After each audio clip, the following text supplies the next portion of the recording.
See you all. Today I'm discussing the original biblical Bantu marriage, or the original marriage as prescribed in the Bible. Okay, so a lot of them steps that you'll see here, we're already doing, already done, even if in a civilized or westernized, or so it's already done. But I'm just discussing it so that you link it to how the Bible was doing it. So I call it original biblical Bantu marriage because the Bantu people are still following these steps. So in the Western communities, I know some here, they skip some of them. So today we're going through the original steps according to the Bible and the Bantu way of doing things. Okay, so you'll see a link between the two, but I'm discussing them one by one. All right, let's get into it.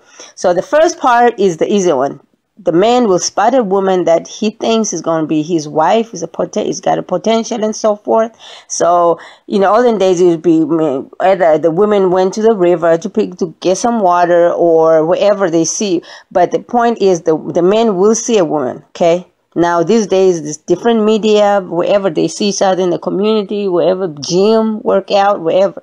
So man spots a woman, that's number one, right? Number two, the negotiations start happen. So the man will tell his people, I saw a woman in this place and this place. I mean, he'll find out wherever she lives and who her people are.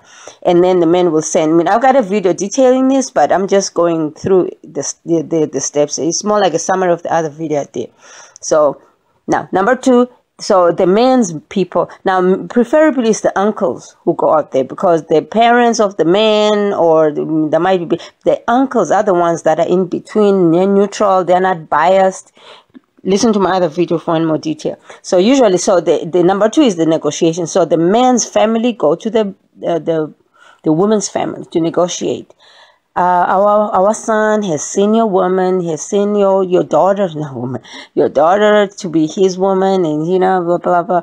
So, and then the man's people will start to negotiate and say, yeah, we like him, he's a good man, he's in, running around doing crazy stuff, whatever they talk about. But eventually the outcome of that whole number two, the negotiation, is the woman's family to agree to say, okay, we allow our daughter to be given to your son. Okay, the son is not there because it's so close, it's so emotionally taxing. So the man is never involved in those first negotiations, because I mean, what if they reject him and then they say all kind of stuff that's negative about him? So I mean, they can't say that in front, you'll be hurt and throw a tantrum or whatever. So the man, he just told his people, and number two is just his people. So mostly it's the uncles who go in there. Not the parents, because the parents might get offended personally when they get rejected. So it's usually the uncles. But sometimes, depending on the thick skin, the parents would go. But most of the time, according to even the Bible, I mean, in the Bible, Jacob who went, he was bold enough to go and say, I want Rachel, I want, negotiate himself with Laban. But I'll show you down the line those verses. But it's always advisable that you send the uncles for number two, okay? But if you were bold enough to face up the parents talking about, yeah, we heard you're a loser, you won't get us daughter. I mean, if you got a thick skin to hear that, the possible rejection like that, then you go and negotiate you for yourself. But it's advisable that, it's uncles or, somebody in the third level of your relatives. Do number two negotiations. But anyway, so number two is the negotiations. We want the daughter, that happens even in the westernized communities, that happens. Okay, you negotiate with the parents, you want the daughter, you want them to get married. Now, not this Western where you talk to the woman already, and then you all go and sign together. And no, that's not the original way. Here, I'm showing you the original biblical way the Bantu people is still following to this day, okay? The Bantu children of Israel. So you want to align yourself to how they do things, how things are happening in their communities, okay? Because that's the biblical way, all right? That's why I'm showing you here. So negotiations with the family, right? Number three. So now what comes out of those negotiations is number three. They're going to discuss how much that lobola, that's still the number two, to say how much they want and for the lobola. So by the time number three come, the man is already knowing. Now that's the man in there. The man himself, he can go there, or he can send his parents, but at least it's not the rejection firewall has already been passed. So it's more like now, okay, we know, we accept it, we now just, it's a matter of how much you want, okay, for your daughter. Okay, something called lobola. Now we're number 3, all right?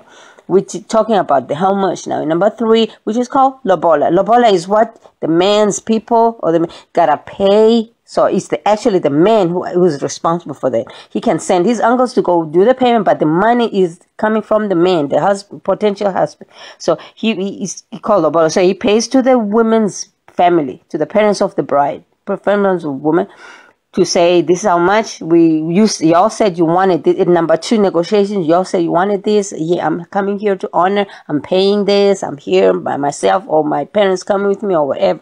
So there, number 3. That's what. So here, and as number 2, as part of number 2, they already said that that lobola must be in the form of either money or ikaz, which is a cows. Most of the time, it's always those 2 options. But if the person's poor, he ain't got money, he ain't got no kazi, just like Jacob was, who wanted Rachel or Leah. Okay, he didn't want Leah. So he wanted a wife. So he didn't have no money. So Laban, he said, okay, you got to work. So you either work. But there's got to be some kind of a payment you got to do, all right, to get the wife. You can't get it for free.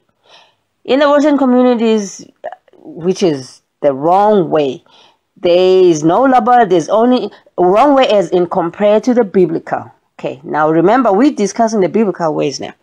So in the biblical ways, the parents of the wife said that what they want, how they want it. Okay, so we either want that man, we know he don't work, but he's a good man, he got potential, so he ain't gotta pay nothing but work. He must come work here for 3 years or every years. He must come in, whatever they say the parents want. Okay, so let's say it's one of them 2 now. We're number 3. Kazi, which is the cows, the group of cows for lobola, or they want cash, hard cash. Right, so make an electronic transfer or bring the cash, whichever way they say they want. But in number 3, you're honoring whatever negotiations that happened in number 2. Okay, so there you are.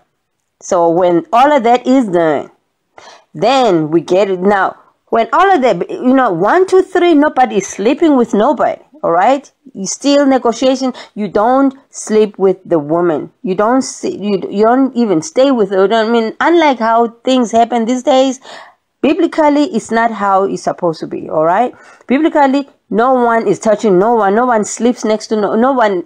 The man and the woman, they don't interact physically like that. Right? Okay. Now, when all of that number 3 is paid up, so the parents can say, okay, that's number 3 now still. The parents can say, okay, we want $10,000, let's say $10,000 or $2,000, whatever they want. So they say, but you got to pay it in installment of maybe $100, so you make payments on it. Okay, so in negotiations. So, but then they'll say, we'll release the woman only when you've made 5 payments on it. Right? It's just argument. So it's a negotiation depending on the potential of the man. So then when that part where they release, when the woman is released, then the man can get the woman to come and live with him. But now he first got to satisfy that lobola agreement, how much he's supposed to be paying. Right? And then throughout that whole time of lobola, negotiations and stuff, the woman is at home, lives with the parents or at her own apartment now, because now in these modern days, people don't live at home anymore. So she lives at her own apartment or own house or whatever else, right? But not with the man. Okay, so now here's something else. Let's see what else I wanted to show you here. Okay, so now the knowing. So nobody's knowing anybody, right? So here, okay, maybe let me not talk about this here. All right, let me talk about this part. So when negotiate, so when the lobola is paid up, then the man will appear, okay, unannounced. All right, unannounced. Now, okay, let's say before they appear unannounced, the woman has to always keep up. So as soon as she knows the lobola is paid up, so the man, she can expect the man to come anytime to pick her up. So she got to stay at home, Put her up, look good, make sure she's up to date all the time, making sure that whenever the groom come unannounced, she is ready, she's clean, neat, everything is spot on about her. Okay, so because the groom will come with his friends, he usually come with people. Okay, he never comes alone. So that's the biblical now. I know you can link and say, oh, that's how it happens now today in the Bantu communities. Yes, that's how it happens today in the Bantu community. So the groom will come, the yeni, it's called the yeni. So the yeni will come unannounced, like Msinisi will come unannounced. Because now the way the biblical things happen is the way the human life happens, should be happening. The fact that there is all this contamination, westernization and all that don't change how Sonini is approaching, how he's treating the world. So the way Msinis is going to come is the way the groom's man come to pick up the bride. Right. So the bride got to always stay up, stay good and looking good and everything, nails, hair done and everything. So the groom will come, right, unannounced with his friends. Pick her up. Now, the lobola is done, right? We're now in number 4. So they're getting ready to change her identity. So she moves in with the man. So as soon as she moves in with the man, they're getting ready. So at this point here, we're now in number 4, right? So at this point here, they are busy with the paperwork. I call it paperwork, but it's a whole lot of things involved, and all of this happens at the man's family. So the man's family, man's parents, it's all about the man's people here. The woman's people is not involved at all. The man's people is the one that's taking her, the woman, changing her identity. Because now, in the olden days, in the biblical days now, the man used to be staying at his father's house. Right? So when he gets a woman to come to be his wife, so he gets a little compound or a little house sub unit within the house, within the father's compound, I would call it. Or then the man will have to find his own house, but then he got to get it ready before he picks up the woman. But the point is, everything happens at the man's domain, at the man's area, man's family. All right, so that's number 4. So all the paperwork, they go and sign, change the woman's name. First name is changed too. The woman's first name is changed and the last name is changed. But these days the first name stays the same, and then only the last name. But the last name is the one that says which clan, which family you belong to. Okay, so that one has to change all the time, because your family is no longer your original family as a woman. You see the man's family, so you take the man's identity now in number 4. And then number 5, I put number 4 along after number 5, but they can happen concurrently, because as soon as they live together, then they can start, they can choose a date convenient. Maybe they are both working now these days, so they can choose a convenient day. Say, we're gonna go to the church minister, or whoever is the leader, because now that whole congregate, the scripture got to be part of the marriage. So they could go for counseling or whatever, but they need to get an endorsement. So 4 and 5 happen side by side, right? So at this point here, they get an endorsement. You see the points. They get an endorsement from the whole, but eventually 4 and 5 done. So the man, now we're number 5. So the man can zeka this woman when all of this is happening. Right? He's authorized to sleep with the woman now. It's his wife. They've already done the lobola. Because as soon as the woman leaves and the lobola is paid, it's done. Now, the paperwork is just formalities. According to the biblical way of doing things, the marriage is done. As soon as the lobola is paid, marriage is done. It's happened. All right. So the man can just come at his convenience to pick up the wife, but it is granted, it's done. The woman is ndile, okay, ndile to somebody else, as you can see there in number 5.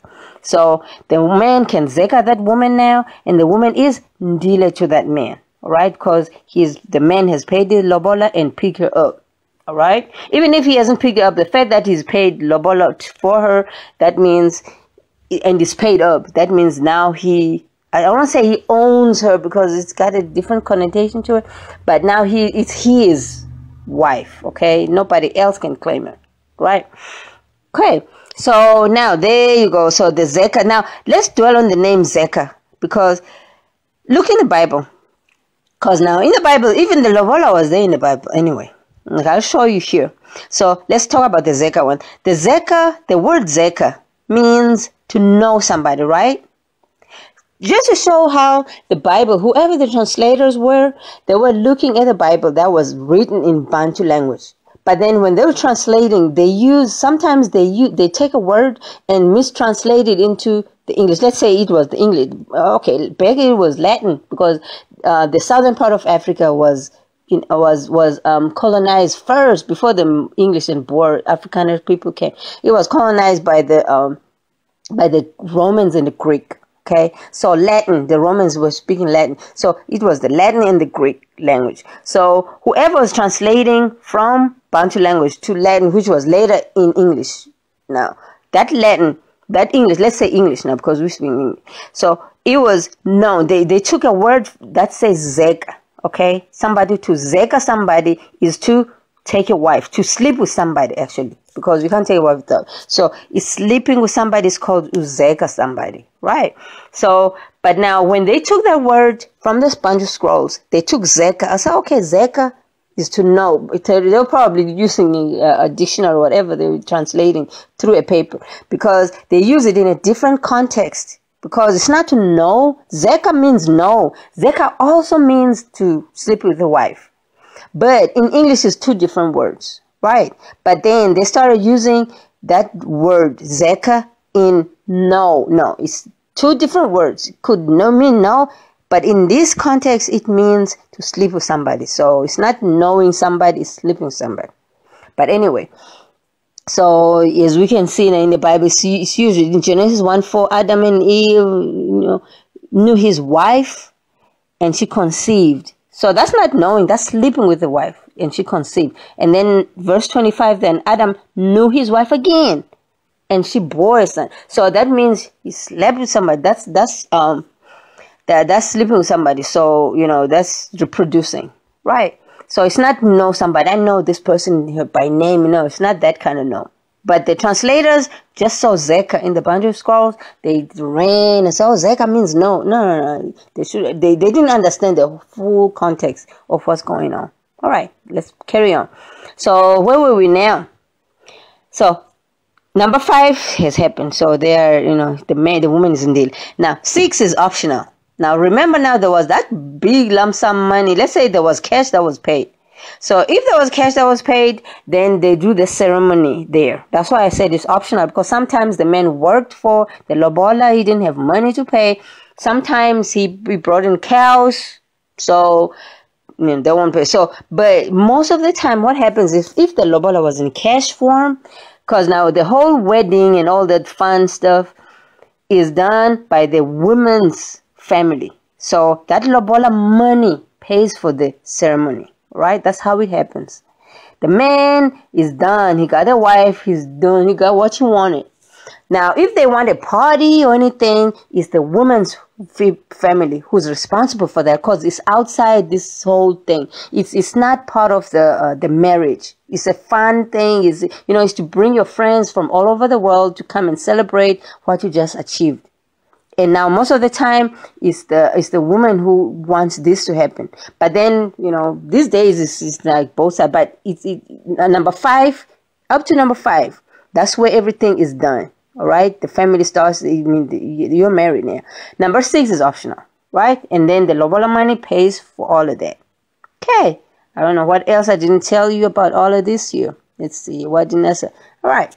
So if you got any questions, so the marriage you are in now is totally valid. Totally valid. The only thing now, when I say the marriage you're in now, is in the Western way, where you saw somebody, now you went and signed, went to church, marriage, and you're living now happily ever after. You got kids. It's totally valid. But the only thing that you didn't do is to pay that lobola to the woman. So in the Western communities now, this whole civilization and stuff, the woman is losing out, to put it bluntly. The woman, because now the woman's family has to be paid for her. She's a flower. The man is taking the flower out of that family, and that woman is changing her own identity, her whole identity to the man's. The last names of their kids will carry the heritage of the man. The last name of the man will carry on the bloodline of the man. Right? So for the whole thing, then in the Bible, the man has to pay something called ransom. It's not a ransom. Something called lobola. The Bible sometimes call it dowry or whatever. It's called a lobola, right? So that has to be paid because the woman's people lost her completely.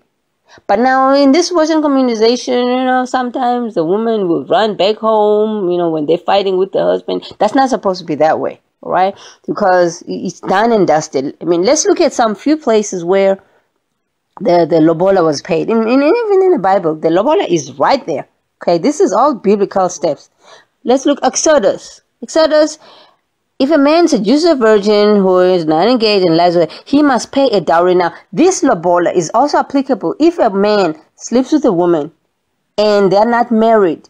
He is charged a lobola as well by the woman's people to say, you defiled our daughter, you have to pay. So the man sometimes, usually in the Bantu now, I'm talking about the Bantu today, the men sometimes say, no, I will pay a damage cost, and then or the man will say, no, I'm going to carry on and marry her then. So then he pays one time and then he takes her to be the wife. Or he just pays the damage and carries on to look for another wife somewhere else. But there's got to be some kind of a payment. So in this one here, in Exodus, that first one there, he must pay a dowry for her to be his wife. So the man can decide, no, he slept with her, yes, defiled her, but he don't want to pay. He don't want to marry her. But he still got to pay, right? He still got to pay for that, for her, right? So women are regarded as, flowers. Now, here's number two. Number two is Laban, the one I was talking about, where Jacob was trying to find a wife to start the 12 children of Israel. Now, you're part of the 12 children of Israel. Now, Jacob here is still trying to find a wife to make his kids. So, he goes to Laban. Say, Laban, you got 2 daughters, man. I like the other one called Rachel. She's pretty and all that. So Laban said, okay, I know you broke. You ain't got no money to pay for my lobola, but you can work 7 years for my daughter. Right? I'm paraphrasing. I'm explaining that verse in there. So Rachel is the one that Jacob wanted. So Laban, the lying Laban, I call him lying Laban because later on he went and said, okay, I know Leah was the ugly one. Rachel was the one that's pretty and wanted. So what Laban did is, towards the end of that 7, when Jacob was done with his 7 years and said, okay, now today is my 7th, I'm done. Where's my wife? Where's Rachel? And then Laban said, oh, okay, here, I'm gonna bring her. I'm gonna bring it to you at night. So now at night, Jacob the lights are out, it's dark. In the village it's totally dark when lights are out. So he's sleeping, Jacob's sleeping, and then Laban secretly brought him Leah, the ugly one, who's not Rachel. And then Jacob ended up sleeping with Leah. So that's lying Laban, the dead. I call him lying Laban because of that. But anyway, that's a story. So it happened. So, but then he had to marry, because now when you sleep with somebody, you either got to pay lobola to marry her or, So Jacob said, okay, I've already paid for Rachel and for Laban, for Leah. You can't charge me again because I slept with her. So I'll do another payment for Rachel, the Rachel that I wanted. So he had to work another 7 years to get Rachel, the one he wanted. Okay, but anyway, so that's how important the lobola is. Back in the days, it was valid. It's still valid. It's still done in the Bantu communities to this day. Right. There you see here in Genesis, that king. Here, the story is there's this rich, young, upcoming yuppie king who slept with one of the, now here the children of Israel are already born, so so these 12 sons of Jacob. Okay, now Jacob got his Rachel. Okay, they had, eventually there were 12 kids. Okay, mixed from this and this, but the point is eventually Jacob had 12 kids, 12 sons, and then some daughters. But the point is the 12 sons. So now the 12 sons, so Dinah was one of the daughters. Okay. Oh, so Dinah slept with this man, right? This rich man. So this rich man said he will pay. He was a king. He will pay bridal payment and gift. Okay, he'll pay whatever they want, But then the sons, the brothers of Dinah, which was the 12 sons of children of Israel, they said, no, because you slept with her before the negotiations of the lobola were complete. If you remember now, that was number, let's see. Because now, all of 1, 2, 3 got to happen before any number 4, the Zekah can happen. Number 4 and 5 can move in together. They sleep together. So what that rich king, what he did, he breached that number 3. He didn't negotiate with nobody. He didn't pay lobola. He didn't do number 2 and 3. All he did is just, went ahead and slept with her. So he didn't follow the rules. So that's why the sons, his Dinah's brothers were, no, you defiled our brother. You defiled our sister. So we're not gonna. We just don't trust you. We know you think you're all there, you got all the money, and you can't. But we just don't trust anymore. All right. So there's a whole big story about it, but yeah, the what I'm trying to get you all to understand is the lobola is there in the Bible as well. That these just few examples. Wherever you see somebody trying to get a wife in the Bible, they had to work first. They had to work for her to get her. They had to work or pay cows or pay whatever shekels. In Bantu called them a shilling, shekels. So they had to pay, right? So yeah. So that's what it is. So it's there. It got to be done. So yeah, that's what I wanted you all to understand. So your marriage is valid. The only problem you don't do is you're not paying lobola. You did not pay lobola for the woman you got in your home right now. And those the woman's parents are the ones who lost out because they lost a woman, they lost her children who could have carried her bloodline. No, because now they have to carry the man's bloodline. So I'm not trying to say annul your marriage or no, it's valid. Your marriage is valid, but all you gotta do to comply with the Bible or the original Bantu way or the biblical marriage, to comply with it, you owe the woman's parents a lobola or a payment for her. You owe them. So you can still, to this day, you can still go back there and talk with them. And that solidifies the families because, you paid, you show appreciation. That's just, so it's not like I paid you, y'all own you, girl, now. No, you can do whatever I want. No, and it's not that kind of a transaction. It's a family to family union, right? So, yeah. So the only difference is number 3 in what you got today in your marriage. You owe the parents, you owe the women. Then when you pay the women that ransom, why do I keep calling it ransom? Some places call it ransom, some people call it dowry, whatever call it. Let's just say it's lobola. Lobola. It's easy to even say the word lobola. So you owe the woman's parents lobola. You comply with the biblical way of marriage. Because I've heard some people running around talking about, no, the Western marriage is invalid. It's invalid because it's not in a biblical way. No. It's totally valid. If you look at these steps here, it's totally valid. Only difference is you owe the woman's parents lobola. That's it. And they'll tell you what they want, and you can actually go in there. Okay, they'll tell you what they want and stuff. But if you know you're in the bad books, they might just reject you. Now you're in trouble if they come and say, no, we never, especially the father of the bride.